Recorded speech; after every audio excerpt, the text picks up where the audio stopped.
Hello friends, अस्सलाम वालेकुम। मैं हूं सत्तारिक और आप देख रहे हैं बर्ड्स पॉइंट ऑफिशियल। अगर आप मेरे चैनल पर नए हैं, चैनल को सब्सक्राइब करें और बेल आइकन का बटन दबाएं ताकि आने वाली हर वीडियो का नोटिफिकेशन सबसे पहले आपको मिले।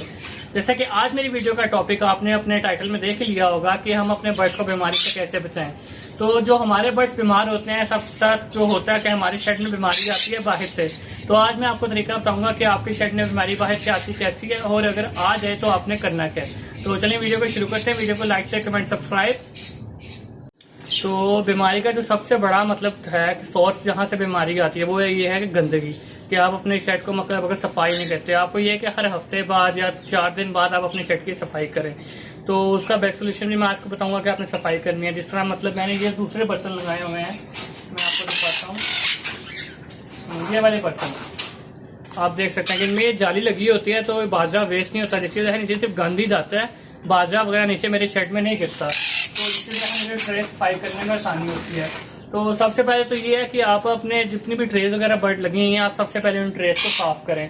उसका बेस्ट तरीका ये है कि मैंने जो अपने सेटअप में जितनी भी ट्रेज लगाई हैं, मैंने उल्टी लगाई है। मैं आपको दिखाता हूँ। इस तरह से जैसा कि मैंने ये ट्रे बाहर निकाल लिया, मैं आपको दिखाता हूँ। ट्रे पर जिस तरह ये सारा गंद वगैरह लगा हुआ है, आपने इसको साफ करना है। तो मैंने जितनी भी ट्रे लगाई हैं ये उल्टी लगाई हुई हैं।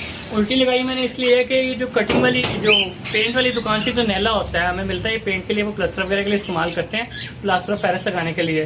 तो ये हम इससे प्लेन फेर लेते हैं क्योंकि वो नीचे साइड पे हिस्सा होता है। आप ऐसे सिंपल एक दफ़ा प्लेन फेरते हैं तो जितना भी गंद होता है वो उतर जाता है। इसके अलावा उल्टे लगाने का ये है कि जब आप बीच में लगाते हैं, फॉर एग्जाम्पल ट्रे सीधी लगाते हैं, तो जितना बाजरा होता है वो ट्रे के बीच में निकलता है। ट्रे होती है गहरी, तो जितना भी आपका वेस्ट होता है ना, मतलब फॉर एग्जांपल समटाइम लोग होते हैं कि बाजरा वगैरह इस तरह वेस्ट नहीं करते, कॉलोनी वगैरह लगी होती है तो बाजरा जो ऑस्ट्रेलियन वगैरह होते हैं वो नीचे से उठा लेते हैं। तो मैंने इसलिए ट्रे लगाई है उल्टी कि वो बाजरा इससे ऊपर रहता है, वो उठा लेते हैं, वो गंदा नहीं होता। जो मतलब मौके पे साफ बाजरा होता है बर्ड्स वगैरह वो खा लेते हैं। लेकिन अगर वो बाजरा आपका ज़्यादा नीचे पड़ा रहता है, गंदा हो जाता है, तो वो भी बर्ड्स को नहीं उठाना चाहिए। तो मैंने इसलिए वो दूसरे बर्तन जिस तरह के मैंने आपको दिखाया लगाए ताकि मेरा बाजरा वेस्ट ही ना हो, क्योंकि उस बाजरे से भी बर्ड बीमार होता है। इसी तरह अगर आपने सफाई कर ली जिस तरह का मैंने आपको बताया है, तो उसके बाद आपने एक पानी की बोतल लेनी है।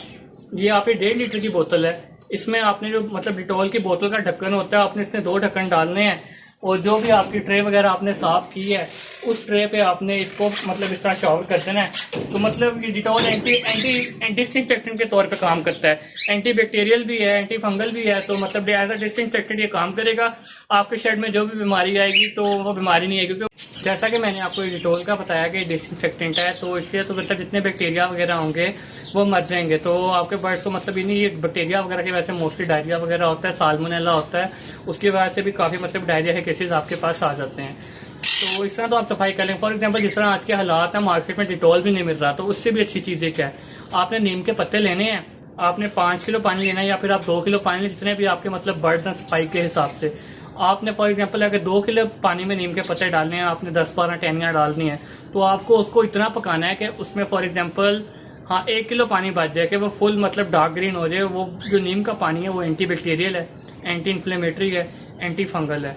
वो आप अपने मतलब जहाँ जहाँ से मतलब गंद वगैरह मतलब आपने सफाई की है वहाँ पे आप जस्ट उसको सिंपल स्प्रे कर दें, तो आपके शेड में बीमारी नहीं आएगी, आपका बर्ड हेल्दी रहेगा और किसी भी किस्म का। दूसरा जो मतलब बीमारी आने का सबसे बड़ा कॉज है वो ये है कि आप मार्केट से नया बर्ड लेके आते हैं। आप मार्केट से नया बर्ड लेके आते हैं, वहाँ पे हर तरह का परिंदा होता है। तो जब आप मार्केट में नया बर्ड लेने जाएं तो आप खाली ये ना देखेंगे वो बर्ड हेल्थी है, आप उसके आसपास के केज में भी देखेंगे मतलब कोई बर्ड बीमार तो नहीं है, कोई दूसरे तीसरे केज में कोई बर्ड बीमार तो नहीं है। फॉर एग्जांपल अगर आपको वो बर्ड पसंद आता है तो आप ले आए हैं, तो आप उसको ला के अपने शेड में ना छोड़ें। सबसे पहले आप उसको अलहदा करें, किसी केज में 2-3 दिन रखें, उसे मल्टीविटामिन से आप एंटीबायोटिक का कोर्स करवाएं। इसके अलावा अगर आप बीच में छोड़ना चाहते हैं, फॉर एग्जाम्पल आपके पास केज वगैरह नहीं है, तो जो बर्ड्स के पंजे हैं ना, उस पर आपने ये डिटॉल का स्प्रे जो मैंने आपको दिखाया, आपने उसके पंजों पे ये डिटॉल का स्प्रे आपने कर देना है। उससे ये होगा कि उसके पंजों वगैरह से जो जम आएंगे वो नहीं आएंगे। दूसरा आपने एक कॉटन बर्ड लेना है, यानी आपने रुई का पीस लेना है, उसको आपने पानी से गिला करना है, उसके परों के ऊपर आपने मतलब रुई से वो डिटॉल वगैरह लगा देना है। उसकी कोशिश करें कि उसकी आंखों में ना जाए, उसकी नाक के ऊपर आप हल्का सा लगा दें, उसके परों के नीचे वेंट्रल रीजन पे लगा दें, जहाँ पे उसका कॉफ वगैरह उसके साइड्स पे, और जहाँ पे उसकी पेल्विक बोन है, यानी जिसको हम आम अल्फाज में जोड़ कहते हैं, तो जोड़ वाली साइड पे आप हल्का सा लगा दें। मतलब ये जो मेन चीज़ें हैं जहाँ से मतलब बैक्टीरिया वगैरह आ सकते हैं, क्योंकि वेंट्रल रीजन जो मोस्टली टच होता है, जो सबसे ज़्यादा कॉन्टैक्ट होता है वो पंजों का होता है। तो आप पंजे साफ कर लें, उससे आपके बर्ड मतलब बीमारी वगैरह नहीं आएगी मार्केट से। अब फॉर एग्जाम्पल आपका अपना सेटअप है, तो उसके लिए आपका बर्ड अगर बीमार हो गया तो आपने क्या करना है। तो इस टाइम जो फॉर एग्जांपल आपके बर्ड को फ्लू हुआ है या फिर आपको मतलब कोई भी नज़ला वगैरह हुआ है, जिस तरह गर्मी का नज़ला होता है माल पास में करते हैं, तो आपका उसका बेस्ट मेडिसिन मैं आपको बताता हूँ जो आजकल मार्केट में यूज़ हो रही है, वाइब्रामाइसिन। ये आप देख रहे होंगे कि नीचे साइड पे आ रहा होगा वाइब्रामाइसिन का कैप्सूल, आपने ये यूज़ करना है। वाइब्रामाइसिन आप अकेला भी यूज़ कर सकते हैं, ये एंटीबायोटिक है। नहीं तो सिनर्जिस्टिक इफेक्ट यानी कि कंबाइन इफेक्ट के तौर पर मतलब आपने वाइब्रामाइसिन यूज़ किया है, साथ आप पैनाडोल यूज़ कर लें, आप ब्रूफिन यूज़ कर लें, पेन किलर को यूज़ कर लें, यानी बर्ड की कंडीशन के हिसाब से होता है, उससे कंबाइन इफेक्ट ज़्यादा अच्छा आता है। अब ये नहीं है कि आप 3-4 दवाइयाँ मिला के अपने बर्ड्स को दे दें, ये आप किसी भी वेटनरियन को या किसी प्रोफेशनल को पूछें, वो आपको बेस्ट गाइड करेगा, क्योंकि कंबाइन इफेक्ट ऐसा नहीं होता कि मतलब हर मेडिसिन का कंबाइन इफेक्ट नहीं बनता। जैसा कि मैं आपको बता रहा कि हर मेडिसिन का सिनर्जिस्टिक इफेक्ट आप नहीं बना सकते, क्योंकि इसमें ऊपर आगे मेन जो है क्विनोलॉन्स आती हैं, बीटा लैक्टेम्स आते हैं, तो आपने देख के लगाना होता है कि आपने सिनर्जिस्टिक इफेक्ट किस चीज़ का देना है और उसका कैसा रिस्पॉन्स आएगा बर्ड में। तो इसका बेस्ट ये है कि आप किसी प्रोफेशनल को पूछें, वो आपको मतलब बेस्ट तरीका बताएगा। तो जो आजकल मार्केट में यूज़ हो रही है सिंपल, वो वाइब्रामाइसिन हो रही है। इसके अलावा मतलब आपके बर्ड्स को इश्यू आता है कि बर्ड सबसे पहले खाना पीना ढीला होता है, खाना पीना छोड़ देता है, उसको डायरिया लग जाता है, बीमार होता है। ये जो मोस्टली होता है ये साल्मोनेला का केस में होता है। तो साल्मोनेला एक बैक्टीरिया जो इंटेस्टाइन में होता है, मतलब हर इंसान में होता है, कोमेंसल है, मतलब नुकसान नहीं पहुंचाता, लेकिन अगर तो ये ज़्यादा हो जाए तो ये नुकसान पहुंचा देता है। तो जो इसकी बेस्ट मेडिसिन है वो है फ्लॉक्सीवेट। वो भी आपको स्क्रीन पे अभी सिरप शो हो रहा होगा कि आप फ्लॉक्सीवेट दें। आप फ्लॉक्सीवेट दें, उससे बहुत अच्छा रिजल्ट आता है। मतलब साल्मोनेला का केस सॉल्व होता है, आपके बर्ड की लेमनेस भी जाती है, अगर उसको डाइजेस्टिबिलिटी का इश्यू आता है तो वो भी ख़त्म हो जाएगा। और इसके अलावा फॉर एग्जांपल अगर तो आपके पास छोटे बच्चे हैं तो वो आप हैंड फीड लेते हैं तो वो वॉमिटिंग वगैरह करते हैं। अब इसका ये कंडीशन है कि आप वॉमिट वगैरह करते हैं तो भाई ये तो होता है आपकी फीड उसको सूट नहीं कर रही। अगर तो आपकी फीड उसको सूट नहीं कर रही तो आप उसको साथ ग्रेप वाटर दें, आप उसको नियोपेप्टिन देंगे। नियोपेप्टिन और ग्रेप वाटर आपको दोनों शो हो रहे होंगे स्क्रीन पे, आप ये देख सकते हैं। आप ग्रेप वाटर और नियोपेप्टिन उनको दें। इसके अलावा या तो आपने उसको ओवरफीड करा दी हो, या तो आपने होममेड फीड बनाई होती है कि वो मतलब उसमें इंग्रेडिएंट्स ही ऐसे होते हैं कि वो बर्ड्स को सूट नहीं करते। तो ये आप है कि केटी यूज़ कर लेंगे, जो मैंने अपनी वीडियो बनाई थी, आपने ऊपर लिंक देख रहे होंगे कि आपने हैंड फीड कैसे बनानी है, उसमें आपने ग्रेप वाटर यूज़ करना है। तो आप वो वाली भी मतलब फीड आप घर में बना सकते हैं, वो तो आपको बहुत सस्ती पड़ती है, 500 रुपये किलो में पड़ जाएगी। तो यही था कि मतलब जो फील्ड में मेडिसिन यूज़ हो रही हैं वो आपने मोस्टली यही यूज़ करनी है, लेकिन आपने जो क्वांटिटी यूज़ करनी है वो आपने किसी भी प्रोफेशनल को देख के करनी है, आपने अच्छा खुद से नहीं करते नहीं। इसके अलावा अगर आपके बर्ड को आई इन्फेक्शन हो जाता है तो आपने आई ड्रॉप कौन से यूज़ करने हैं। तो आई ड्रॉप का आपको बेस्ट तरीका ये बताऊंगा। मतलब ये मार्केट में जो आई ड्रॉप मोस्टली यूज़ हो रहा है, ये आपको साइड पे दिखाई दे रहा होगा दोबारा कि 0.5% आई ड्रॉप।